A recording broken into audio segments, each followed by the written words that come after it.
हे guys, good evening. So ये छोटे से वीडियो में I will be talking about Paytm. ठीक है, अब पेटीएम में तो प्रॉब्लम्स ही प्रॉब्लम्स है, लेकिन चलो एक एक करके प्रॉब्लम्स का बात करेंगे। ठीक है, और उसी के बीच से आपको बिजनेस मॉडल भी समझ में आ जाएगा और आपको फिर समझ में भी आएगा कि स्टॉक इतना गिरा पड़ा क्यों है। मतलब जब से इनका आईपीओ आया है प्रॉब्ली 1.5-2 years बैक, आप देखोगे इनका स्टॉक 70% के आसपास गिर चुका है from that IPO price. And there is a big reason for it. Like there is not one big reason, I would say there are a lot of reasons for it. ठीक है, तो पहले चलिए प्रॉब्लम्स पे focus करते हैं कि Paytm में हो क्या रहा है इन वेरी सिंपल लैंग्वेज। ठीक है, सो पेटीएम का एक पेमेंट्स बैंक का डिवीजन था जो उनका मेन डिवीजन था। अब पेमेंट बैंक का मतलब क्या होता है, सोचिए एक नॉर्मल शेड्यूल कमर्शियल बैंक और एक पेमेंट बैंक में डिफरेंस क्या है। एक नॉर्मल जो बैंक जो आप रास्ते में देखते हो ना, कोई एचडीएफसी, एसबीआई, उन वो लोग डिपॉजिट भी लेते हैं और वो लोन्स भी देते हैं और उनके साथ फाइनेंशियल प्रोडक्ट्स भी बेचते हैं, मतलब अपना खुद का प्रोडक्ट्स या दूसरों का थर्ड पार्टी का प्रोडक्ट्स भी बेचते हैं फॉर अ फी। लेकिन if you are a payments bank, payment banks क्या होता है, पहले तो वो डिजिटल होते हैं, सेकंड है कि लाइक वो डिपॉजिट उठा सकते हैं, लो कॉस्ट डिपॉजिट उठा सकते हैं up to a particular point, like for every customer का एक पर्टिकुलर अमाउंट तक का वो डिपॉजिट उठा सकता है। लेकिन ये लोग लोन्स नहीं दे पाते हैं। ठीक है, सो पेमेंट्स बैंक डिपॉजिट्स उठा सकते हैं और फाइनेंशियल प्रोडक्ट्स को क्रॉस सेल कर सकते हैं, लेकिन वो लोग कभी भी लोन्स या फिर अपना नाम पे क्रेडिट कार्ड कभी इशू नहीं कर सकता है। ठीक है, सो पेटीएम का मेन क्या था, मेन यही था कि like the Paytm payments bank. अब क्या हुआ था, इसके लिए आपको थोड़ा 1-1.5 साल पहले जाना पड़ेगा। दिस वाज प्रॉब्ली इन मार्च 2022, जब आरबीआई ने पहले बार पेटीएम को बताया था कि लाइक आपका जो ये पेमेंट्स बैंक चल रहा है वो आरबीआई के गाइडलाइंस और नॉर्म्स के अनुसार नहीं चल रहा है। So what did the RBI tell Paytm, वो उन पे वो पहला वार किया पिछले साल मार्च को। अब देखोगे तब से लेके वो स्टॉक और भी नीचे गिरने लगा था मार्च 2022 के बाद से। क्यों? आरबीआई ने ये बोला था कि आप मतलब नया कस्टमर पेटीएम पेमेंट्स बैंक में नहीं ले पाओगे, लेकिन एग्जिस्टिंग जो कस्टमर्स थे, राइट, जो पेटीएम पेमेंट्स बैंक को यूज करते थे, राइट, डिपॉजिट डालने के लिए, फिर उसके बाद फाइनेंशियल प्रोडक्ट्स खरीदने बेचने के लिए, और फिर अपना ऑफ कोर्स यूपीआई ट्रांजैक्शन ये सब कुछ करने के लिए। ठीक है, वो सब कुछ वो कर रहा था, मतलब जो एग्जिस्टिंग कस्टमर्स थे मार्च 2022 से पहले, वो सब लोगों के लिए वैलिड था। लेकिन उसके बाद क्या हुआ, नाउ आई कम टू मार्च 2024, मतलब इसी साल को कुछ 2-4 महीने पहले, जब आरबीआई ने क्या बोल दिया कि आपको भाई पूरा पेमेंट्स बैंक ही बंद करनी है। मतलब नया कस्टमर तो आ नहीं रहा था, उल्टा एग्जिस्टिंग कस्टमर को एक टाइमलाइन दे दिया कि तुमको इतना टाइम दे रहा हूं, उस टाइम में अपना डिपॉजिट लेके बाहर आ जाओ इसका। ठीक है, अब सवाल ये आता है कि पेटीएम का क्यूआर कोड का क्या, आपका पक्का फोन में पेटीएम का ऐप होगा, आप उससे पेमेंट करते हो एंड ऑल दैट। आपने देखा होगा कि आप पेटीएम तभी यूज कर पाओगे जब आपका underline bank is not Paytm payments bank. मतलब क्या, पेटीएम का जो क्यूआर कोड जो लोग स्कैन करके जो पेमेंट करते हैं, उसका अंडरलाइन बैंक अगर आईसीआईसीआई बैंक या कोटक बैंक या एक्सिस बैंक कुछ भी हो जाए, तो उस टाइम पे कोई प्रॉब्लम नहीं है। मतलब यहां पे कोई पाबंदी है नहीं, bank to bank transfer through Paytm के आप कर सकते हो, but you can not use Paytm payments bank and use the QR code. ठीक है, तो इसका क्या मतलब हुआ कि जितने भी लोग थे as depositors of Paytm payments bank, and कितने सारे, सोचो ना कि क्योंकि देखो इनका तो पेमेंट्स का बिजनेस है ना विथ मर्चेंट्स। मतलब क्या है, सोचो एक छोटा सा एग्जांपल ले लो। आज पेटीएम का काम क्या है, सोचो आप एक टायर 4 सिटी में एक मर्चेंट हो, आपका कोई एक दुकान है। अब लेट से फॉर एग्जांपल आपके पास अगर हर पेमेंट मोड ना हो तो यही है ना कि आपका बिजनेस लॉस हो जाएगा। मतलब लेट से फॉर एग्जांपल आपका अगर कोई कार्ड स्वाइपिंग मशीन नहीं हो जिसको पीओएस बोलते हैं, या फिर से फॉर एग्जांपल आपका कोई क्यूआर कोड नहीं हो, ठीक है, तो क्या होगा, कस्टमर आएगा और लेट से कस्टमर के पास कैश नहीं है, तो क्या होगा, आपका बिजनेस चला गया ना। फिर वो कस्टमर चला जाएगा और जिसके पास क्यूआर कोड होगा या कार्ड स्वाइपिंग मशीन होगा उसको बिजनेस मिल जाएगा, राइट। तो पेटीएम का काम यही है ना कि मर्चेंट का सारा पेमेंट्स का सोल्यूशन प्रोवाइड करना। ठीक है, लेकिन सोचिए जब Paytm payments bank, I think Paytm payments bank 2017 में चालू हुआ था, if I am not wrong.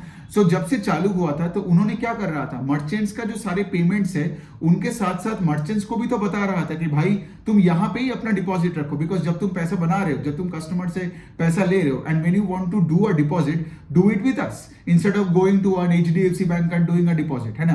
तो इसलिए क्या है, पेटीएम और भी क्रॉस सेल कर पाता, कस्टमर के साथ अपना रिलेशनशिप भी और यहाँ पे डेप्थ में जा रहा था।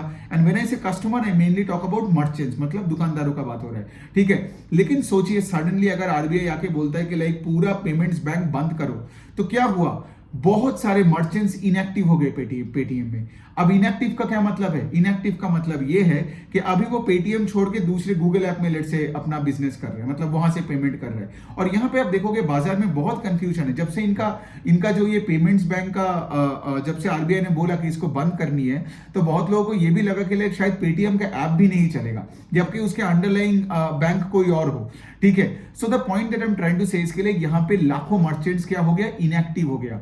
इनएक्टिव का मतलब क्या है, अब सोचो, when you are a merchant with Paytm, तो पेटीएम क्या करता है, वो जो वॉइस बॉक्स होता है वो देता है, फिर वो पीओएस देता है, स्कैनर देता है, और वो मर्चेंट से एक पर्टिकुलर कमीशन खाता है ना, because of providing all this payment services to the merchant, right. लेकिन क्या हुआ, जब कोई मर्चेंट इनएक्टिव हो जाता है, तब तो वो सब्सक्रिप्शन अभी नहीं देता है ना, मतलब वो खुद ही, अब देखिए, अब पेटीएम का मतलब, अभी देखिए, अभी मिस्टर विजय जो उनका जो सीईओ है, उन्होंने यही बताया कि हमारा काम अभी यही होगा कि इनएक्टिव मर्चेंट को एक्टिव करें, बिकॉज अगर एक्टिव नहीं हुए तो उनका सब्सक्रिप्शन फी कहां से आएगा। तो सोचिए, ये जो सब्सक्रिप्शन फी नहीं मिला, इससे इनका टॉप लाइन और घटा, right. Now you know why their sales went down, right. देखिए, इतना ही सा लॉजिक था, ठीक है, वेरी सिंपल तरीके से समझाया, यही आपको जानना है। इसलिए उनका सेल्स वेंट डाउन, और ऑफ कोर्स पेटीएम तो कभी प्रॉफिटेबल था ही नहीं, तो इसलिए क्या हुआ, इनका इबिडा लॉसेस बढ़ गया। अब दूसरे एंगल से क्या हुआ था, जब ये बैन लगा था तो मैनेजमेंट ने कुछ लॉसेज एस्टिमेट किया था अपने दिमाग में, बट द रियलिटी में उनको समझ में आया कि जितना मर्चेंट्स इनएक्टिव हो गए या निकल गए, right, losses are way higher than what they estimated. तो पेटीएम का मैनेजमेंट ने ये बताया कि Q4 में हमने तो हिट लिया, ठीक है, जब आप देखोगे the losses widened, they are saying कि Q1 इससे भी खराब हो सकता है, ठीक है। सो बेसिकली क्या है कि ये मेरा एक बेसिक सा, देखिए, फ्री एडवाइस है, ठीक है, मतलब लेना है तो लो वरना मत लो। लेकिन द पॉइंट इज कि कुछ लोग अगर ऐसा होता है ना कि सोच रहे कि लाइक चलो पेटीएम का स्टॉक इतना गिर गया और कितना गिरेगा, अभी ले लेते हैं, it's not the right strategy, ठीक है, क्योंकि आपको देखना पड़ेगा कि कंपनी किस दिशा में जा रहा है, आपको ट्रैक करना पड़ेगा। मैं भी ये नहीं बता रहा हूं कि पेटीएम खत्म हो गया, बंद हो जाएगा बिजनेस, नहीं। कल अगर ये वापसी करता है और अगर इसका सेल्स का ग्रोथ वापस आते हैं और ये प्रॉफिटेबिलिटी की तरफ जाता है, तो ऑफकोर्स स्टॉक पैसे बनाएगा शेयर होल्डर्स के लिए। लेकिन मार्केट में वही है ना कि जब तक कोई ट्रिगर नहीं मिलता है पॉजिटिव, तब तक स्टॉक ऊपर जाता नहीं है, नीचे ही गिरता रहता है, बिकॉज यहाँ पे अपॉर्चुनिटी कॉस्ट का भी बात है, लोग पेटीएम में कब तक बैठे रहेंगे, स्टॉक बेचा कहीं और चला गया जहां पे ग्रोथ हो रहा है। सो बात यही पे है कि अगर आपको ये पेमेंट्स बैंक का प्रॉब्लम समझ में आ गया, क्योंकि देखिए आज बिजनेस में क्या है, आज उनका पेमेंट्स बैंक नहीं है, लेकिन उनका पेमेंट सर्विसेज तो है, मतलब जैसे कंज्यूमर्स को, ठीक है, मतलब जैसे आपको और मेरे को पहले पेटीएम क्या करता था, हाँ, यहां से एक और पॉइंट याद आया, कंज्यूमर्स को वो क्या करता था, ऐसे शॉर्ट टर्म लोन्स प्रोवाइड करता था। मैंने क्या बोला, उनका भी दो मेन डिवीजन है, एक है कि ऑफकोर्स पेमेंट्स का पूरा इकोसिस्टम बना के रखा है, both for consumers as well as merchants, specially merchants, ठीक है, मतलब दुकानदारों को। और दूसरा है उनका जो दे सेल, मतलब they cross sell financial products of third parties, मतलब क्या, बैंक्स का पर्सनल लोन बेचना हो तो पेटीएम करवाता है उनके लिए और बैंक्स उनको एक फी देता है।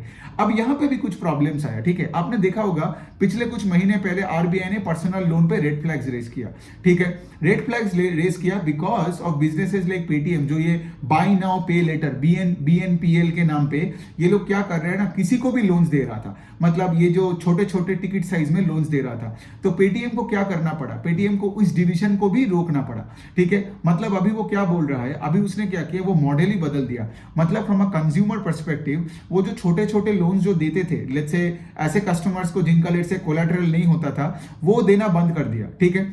और बैंक्स को ये बोला कि आपके लिए सिर्फ मैं डिस्ट्रीब्यूशन का काम करूंगा इन पर्सनल लोन, लेकिन इनका कलेक्शन का काम मैं नहीं करने वाला, ठीक है। आप सोचिए ना, अगर आपने डिस्ट्रीब्यूशन और कलेक्शन दोनों करते हो तो आपको तो फी ज्यादा मिलेगा ना, मैं पेटीएम के पर्सपेक्टिव से बता रहा हूं। लेकिन आप अगर बोलते हो कि मैं कलेक्शन नहीं करूंगा, तो वहां भी उनका एक फी इनकम में घाटा हुआ, है ना। सो और ये होगी पहला वाला पॉइंट। दूसरा है कि वो क्या बोल रहे हैं, हम छोटे कस्टमर्स को टारगेट नहीं कर रहे, हम बहुत अमीर कस्टमर को सिर्फ सिर्फ पर्सनल लोन देंगे, मतलब वो भी थर्ड पार्टी का, ऑफ कोर्स इनका ये तो खुद ही नहीं दे सकते है ना, तो थर्ड पार्टी का सिर्फ पर्सनल लोन देते हैं बहुत अमीर कस्टमर को, और वो सिर्फ डिस्ट्रीब्यूशन का खेल खेलेगा, लेकिन कलेक्शन का काम है किसका? कलेक्शन का काम होगा बैंक्स का, ठीक है। अब ऑफ कोर्स बैंक्स और पेटीएम के बीच में मतलब समझौता होगा कि लाइक पेटीएम डिस्ट्रीब्यूट करेगा और कलेक्शन का काम होगा और उसको रिकवरी का काम करेगा आपका फाइनेंशियल सर्विसेज, मतलब जो बैंक्स हो या चलो एनबीएफसी जो भी हुआ।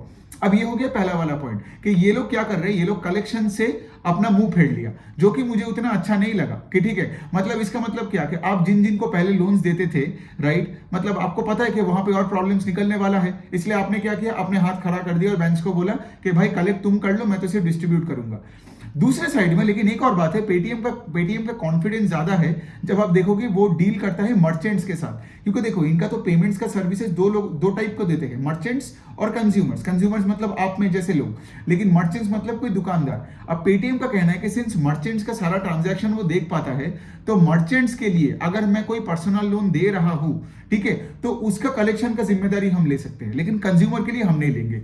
Got it. तो ये था उनका सेकंड वाला थिंग, ठीक है, कि पर्सनल लोन में भी उन्होंने क्या किया, बहुत सारे चेंजेस लाया। मतलब आपने देखा क्या हुआ कि जब से आरबीआई ने पेटीएम्स का पेमेंट बैंक पे लफड़ा चालू कर दिया और फिर उसके बाद पूरा बंद करवा दिया उस पे, ठीक है, उसके बाद से आप देख रहे हो एक series of problems have started.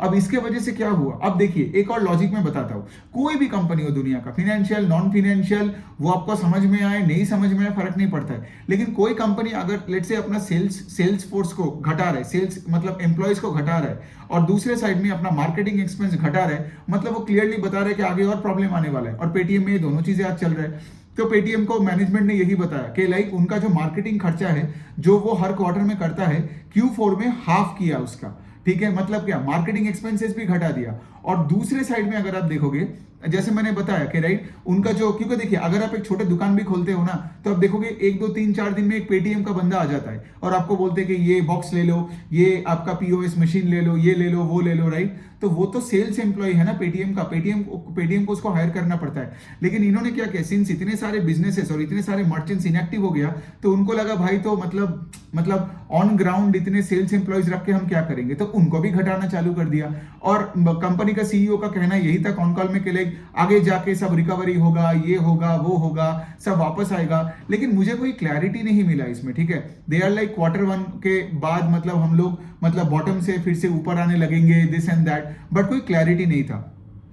तीसरा जो चीज है पेटीएम के बिजनेस मॉडल में, वो ये है कि लाइक उनका बहुत सारे एडवर्टीजमेंट रेवेन्यूज भी मिलता है ना, बिकॉज अब देखोगे पेटीएम का अगर आप ऐप खोलोगे तो आप देखोगे बहुत सारे ट्रैवल एजेंसीज वहां पे एडवर्टीजमेंट देता है, ठीक है, एयरलाइंस का एडवर्टीजमेंट होता है, क्रेडिट कार्ड्स का एडवर्टीजमेंट होता है, तो उसके लिए भी पेटीएम का जो प्लेटफॉर्म है, ऑफ कोर्स पेटीएम के प्लेटफॉर्म में there are millions of people, right, तो इसीलिए क्या है, उनको एक प्लेटफॉर्म फी मिलता है, मतलब सॉरी यहाँ पे एडवर्टीजमेंट फी मिलता है, नॉट प्लेटफॉर्म फी, एडवर्टीजमेंट का एक फी मिलता है। तो बेसिकली यहाँ पे भी इनका प्रॉब्लम क्या हुआ, यहाँ पे ये फी का भी प्रॉब्लम आने लग गया। क्यों? बिकॉज सोचो अगर आप एडवर्टाइज कर रहे हो पेटीएम और आपको पता है कि लाइक लाखों मर्चेंट्स, अभी आई थिंक 10 लाख के ऊपर मर्चेंट्स ही इनएक्टिव हो गया, ठीक है, तो आप भी अभी पेटीएम, जैसे कोविड के बाद लोग मतलब मूवी हॉल्स में एडवर्टीजमेंट नहीं करवाता था, बिकॉज पता है कि मूवी हॉल्स बंद है, सिनेमा रिलीज नहीं हो रहा है और खराब सिनेमाज आ रहा है, तो भाई उस मूवी हॉल में मैं क्यों अपना प्रोडक्ट का एडवर्टीजमेंट करूं, लेट्स से मैं पीवीआर आइनॉक्स को पैसा दूं। सेम लॉजिक यहां पे भी है, ठीक है, क्योंकि पेटीएम का भी वही कहना है कि लाइक अगेन कि अगर हम नंबर ऑफ कस्टमर्स नहीं बढ़ाते, अगर हमारा मर्चेंट्स वापस नहीं आते हैं, तो फिर ऑफ कोर्स ये एडवर्टाइजमेंट रेवेन्यू भी नहीं बढ़ेगा, because advertisement sales are directly in correlation with the number of people on the platform. तो यहां पे क्या है, आप देख रहे हो राइट, इनका जो यूपीआई का मार्केट शेयर था वो भी घट गया, कितना से कितना घटा वो मुझे नहीं पता है, ठीक है, आप एक बार अगर किसी को अगर आपको पता होता है तो मुझे बता सकते हो, मैं जान लूंगा। लेकिन द पॉइंट इसके लिए, जब आपका यूपीआई का मार्केट शेयर घटता है, जब आपका प्लेटफॉर्म से लोग यहाँ पे डीएक्टिवेट हो जाते हैं या चलो इनएक्टिवेट हो जाते हैं, तो ये बहुत बड़ी प्रॉब्लम की बात है ना, मतलब और ऐसे बिजनेसेस पे मुझे कोई लाइट नहीं दिख रहा है अभी, ठीक है। Of course I am not saying कि पेटीएम बंद हो जाएगा, कि नहीं स्टॉक जीरो हो जाएगा, मैं सब नहीं बोल रहा हूँ, मैं ये बोल रहा हूँ कि ऑफ कोर्स बिजनेसेस को ट्रैक करेंगे, लेकिन आज अगर मुझे आप पूछते हो, मतलब अगर Q4 का अगर आप खुद ही कॉन कॉल पढ़ते हो, ठीक है, कॉन कॉल पढ़ते हो with the management of Paytm, right, आपको कोई उम्मीद नहीं लगेगा। और पॉइंट वही पे है, वो लोग ये भी बता रहे हैं कि आगे जाके लॉसेस और बढ़ेगा अगले क्वार्टर में, ठीक है। और मतलब मेरे को कहना है कि लाइक जब आपने ये यूपीआई का कस्टमर्स खोए हैं, of course because of Paytm payments bank की वजह से ये पूरा प्रॉब्लम चालू हुआ, राइट। और इनका ऐसा नहीं कि पेमेंट्स बैंक कल जाके फिर से चालू हो जाएगा, समथिंग लाइक दैट, क्योंकि अभी ये लोग क्या कर रहे हैं, पूरा फोकस शिफ्ट कर दिया है cross selling of financial products और दूसरे साइड में पेमेंट्स का पूरा इकोसिस्टम पे, ठीक है। अभी ये पेमेंट्स बैंक में शायद जाएंगे ही नहीं, ठीक है। अब पता नहीं इसका क्या होने वाला है, नो आइडिया। और एटलीस्ट यहाँ पे बिकॉज देखिए मैं पेटीएम का डायरेक्ट कस्टमर कभी था नहीं, उनका सिर्फ यूपीआई यूज करता था, मेरा तो कोटक महिंद्रा बैंक का अकाउंट है। लेकिन बेसिकली क्या है, अगर मैं पेमेंट बैंक का कस्टमर होता तो शायद मैं आपको बेटर बता पाता, लेकिन सिंस मैं वो लाइव एक्सपीरियंस नहीं किया ना, अगर आप में से कोई किए हो तो आपको पता चलेगा कि लेट्स से अगर आपका डिपॉजिट वहां हो एंड आरबीआई आके आपको बता रहा है कि भाई इतने दिनों में पैसा उठा लो। आई थिंक मार्च तक का टाइम दिया था, 1 महीने का टाइम दिया था, सबको बोला था कि तुम लोग अपना डिपॉजिट वहां से उठा लो। तो देखो, तो यही वाला पॉइंट है। अब बताओ आप, ठीक है, नाउ यू अंडरस्टैंड कि ये स्टॉक जब आईपीओ में आया था वहां से 60-70% क्यों गिरा, है ना। मतलब देखिए कोई भी स्टॉक का गिरने का रीजन होता है और इनका लॉसेस भी वाइडन हो रहा है एंड मतलब कोई सेंस नहीं बनता है। मतलब आज अगर आप मुझसे पूछोगे मैं तो इस स्टॉक को टच नहीं करूंगा, लेकिन धंधे को ट्रैक करूंगा, क्योंकि आगे जाके अगर ये धंधे का लेट से ईबिटडा लॉसेस मिनिमाइज होता रहे, लेट से अगर ईबिटडा प्रॉफिटेबल हुआ और उसके बाद जाके ये पैट पॉजिटिव होता है तो पैसा बनेगा। एक और पॉइंट मैं बोलना भूल गया यहाँ पे, रिसेंटली उन्होंने एक और चीज किया, जोमेटो को अपना जो मूवी टिकटिंग डिस्ट्रीब्यूशन बिजनेस था वो बेच दिया। अब सोचिए जोमेटो का कितना यहाँ पे चालाकी है कि एकदम बुरे टाइम में आके पेटीएम से उनका एक डिवीजन को छीन लेना। अब देखिए पेटीएम को वैसे ही अभी देखो, मैं ये नहीं बोल रहा हूँ कि पेटीएम के पास कैश नहीं है, पेटीएम के पास एक्चुअली कैश है अपने बैलेंस शीट में, ठीक है। अब बहुत लोग तो ये भी बताते हैं पेटीएम को लाइक अगर इतना स्टॉक गिर गया तो भाई थोड़ा बहुत बाईबैक कर ले, ठीक है, क्योंकि अगर आपका कॉन्फिडेंस है आपके बिजनेस पे तो वो कैश को आप बैलेंस शीट में क्यों मतलब रखे हो, उससे आप स्टॉक को बाईबैक करो, इससे इन्वेस्टर कम्युनिटी को भी कॉन्फिडेंस मिल जाएगा, है ना, कि like you know that the business will come back, that the business will come back and not gate obliterated in the future. लेकिन उनका मैनेजमेंट और उनका सीईओ फाउंडर का यही कहना है कि लाइक यू नो अभी हमें मार्केटिंग में बहुत फोकस करना है, आगे जाके अब फिर से जो सेल्स फोर्स मतलब जो on the ground sales field का एम्प्लॉयज को हमको निकालना पड़ा, वापस लाना पड़ेगा। So we will focus on business growth over rewarding shareholders through a share buyback. तो ये मैनेजमेंट का कहना है। लेकिन जोमेटो ने बीच में क्या किया, जोमेटो ने बीच में आके पेटीएम का जो ये मूवी टिकटिंग बिजनेस है वो ले लिया। अभी अच्छी बात है जोमेटो के लिए और बुरी बात है पेटीएम के लिए। क्यों जोमेटो के लिए अच्छी बात है, बिकॉज देखिए जोमेटो का ये जो मूवी टिकटिंग बिजनेस जब अभी इनके प्लेटफॉर्म में आ जाएगा, this complements their dining business, है ना, बिकॉज जोमेटो का आपने देखा ही होगा, जोमेटो गोल्ड डाइनिंग का ऑप्शन जो आता है, और आज आप देखोगे लोग जब जाते हैं फैमिली के साथ वीकेंड में तो खाना पीना और मूवी देखना सब एक साथ ही करता है। अब सोचो अगर आप जोमेटो के एक प्लेटफॉर्म में आपको सब कुछ मिल जाता है ना, उस तरफ भी आपका जोमेटो गोल्ड है और यहाँ पे भी आपको वो टिकट एंड सब कुछ आपको मिल जाएगा, पीवीआर वगैरह का, है ना, तो यहाँ पे भी आपको ऑफर्स वगैरह मिल जाएगा। सो इसका क्या मतलब कि जोमेटो आप पूरे कस्टमर को ना पूरे एक अम्ब्रेला में लाने का कोशिश कर रहा है, which is a very good sign for Zomato. और उतना ही बुरा साइन है पेटीएम का, बिकॉज बुरे टाइम में अगर कोई अपना कोई डिवीजन बेचता है ना तो वो अच्छी बात नहीं है। अगर पेटीएम प्रॉफिटेबल होता, स्टॉक ऑल टाइम हाई में होता और फिर पेटीएम अपने बिजनेस को जोमेटो को बेचता, then the scene would have been different, right. और पेटीएम अभी बाईबैक करने के कोई मूड में नहीं है, ठीक है। जैसे मैं बता रहा हूं बहुत लोगों को उम्मीद है कि लाइक पेटीएम एक बार बाईबैक करेगा मेरे स्टॉक लेने के बाद, because many people are stuck in the Paytm का स्टॉक ना विद 30% लॉस, 50% लॉस, तो they are just waiting for the Paytm management to do a buyback. But मेरा उनका सुन के कभी ऐसा नहीं लगा कि that any buyback is on the cards. But again मैं कौन होता हूँ बाहर से बैठ के बोलना, वो तो मुझे आज का जो कॉन कॉल मैंने पढ़ा उसके बारे में और बिजनेस के बारे में जो भी चीजें मैंने पढ़ा वो आपको समराइज करके बोला। अब देखते हैं आगे क्या होता है, Q1 का रिजल्ट देखते हैं और मैनेजमेंट को ट्रैक करते हैं, राइट। बिजनेसेस पे कभी किसी पे एक थप्पा नहीं लगा देना कि ये परमानेंटली खराब है, ये परमानेंटली अच्छा है, राइट। सबको ट्रैक करना, राइट। मैं येस बैंक को भी ट्रैक करता हूँ, मैं बंधन बैंक को भी ट्रैक करता हूँ, मैं SBI कार्ड्स को भी ट्रैक करता हूँ और मैं इन सारे बिजनेसेस से उम्मीद करता हूँ कि भाई सब ठीक हो जाए गोइंग फॉरवर्ड, है ना। तो उस तरह से पेटीएम को भी मैं ट्रैक करता हूँ और अगर ठीक हो जाए क्या पता मुझे बहुत तगड़ा एक इन्वेस्टमेंट अपॉर्चुनिटी मिल जाए, है ना। इसलिए हमें कोई भी बिजनेस पे एक फिक्स माइंडसेट नहीं रखना है कि ये परमानेंट अच्छा है या परमानेंट बुरा है। सबको ट्रैक करो और अकॉर्डिंगली इन्वेस्ट करते जाओ। Thank you so much.